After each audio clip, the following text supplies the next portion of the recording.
शिव का और नारायण का भी है। ये एक दूसरे का भजन कभी नहीं करते।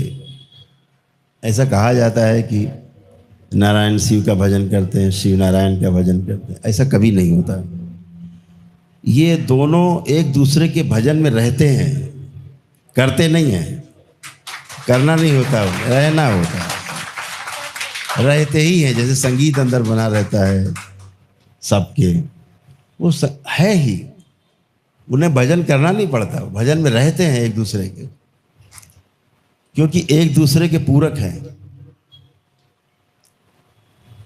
बिना एक दूसरे के साथ रहे बनता नहीं है।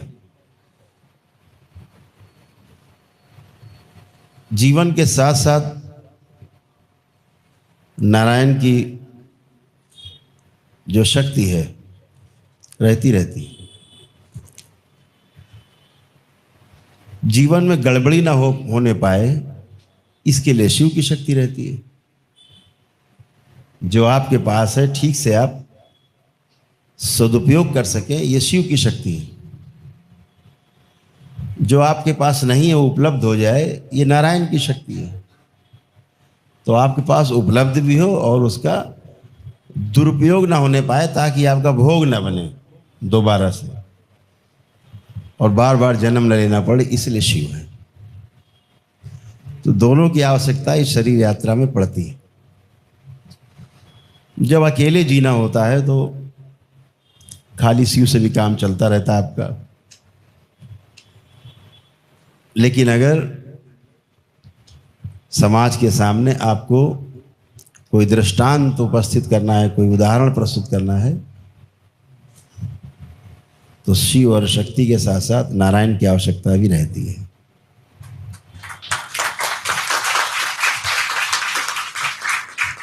नारायण आपको दुनिया भर के वह सभी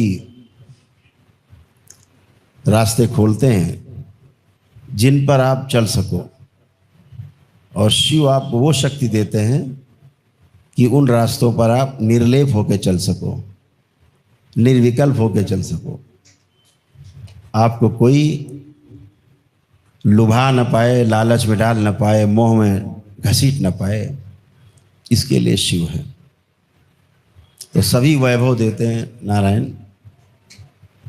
शिव आपको उन वैभव को सदुपयोग कराते हैं, दुरुपयोग से बचाते हैं, और दूसरे के भले के लिए भी आपको प्रेरित करते हैं।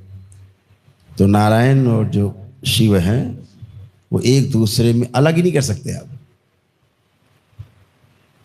आप अपने शरीर से आंखें अलग नहीं कर सकते हैं ही।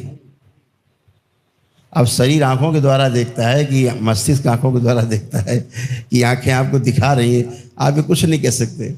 आंखें जरूरी हैं। आंखों के द्वारा जो पीछे से देख रहा है वो भी जरूरी है, नहीं तो मुर्दा रहेगा। आंखें लगी रहेंगी, देखने वाला गायब है। दिखाने वाला भी चाहिए और देखने वाला भी चाहिए। तो दोनों का ऐसे ही मिलन है, दोनों ऐसे ही एक दूसरे के पूरक हैं, कभी एक दूसरे से अलग नहीं हो पाते। इस शरीर में, ये जीवाणुओं से बना हुआ शरीर है। खरबों गुणा खरबों सेल्स आपकी बॉडी में है। इनका पालन नारायण ही करते हैं, तभी शरीर रहता है। फिर इस शरीर का जो सदुपयोग है वो शिव करते हैं। तो दोनों का ऐसा मधुर मिलन है जिसे अलग शब्द कुछ नहीं कर सकता है। वो एक साथ रहेगा, साथ आते हैं, साथ रहते हैं, साथ ही साथ रहेंगे।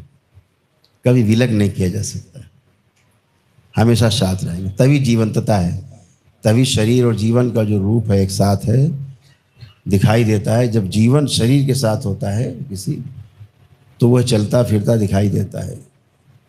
जीवन हटा दो तो शव है। इसलिए शिव और शक्ति साथ साथ नारायण का भी रहता ही रहता है, क्योंकि शिव शक्ति तो अलग हो ही नहीं सकते, वो तो हैं ही। लेकिन जो नारायण है वो भी अलग नहीं हो सकते। तो अलग नहीं हो सकते का मतलब साथ ही साथ है, साथ ही होना है। कोई एक किए नहीं गए, एक हैं ही। जो एक किया नहीं गया है कभी, उसे कभी अलग नहीं किया जा सकता है। अलग उसे किया जा सकता है जो कभी एक किए गए हों। इस बात को हमेशा ध्यान रखो। अगर ये माइक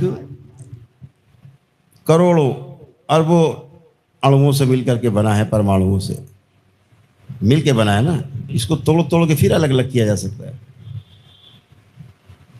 लेकिन जो है ही, तो उसको आप अलग नहीं कर सकते।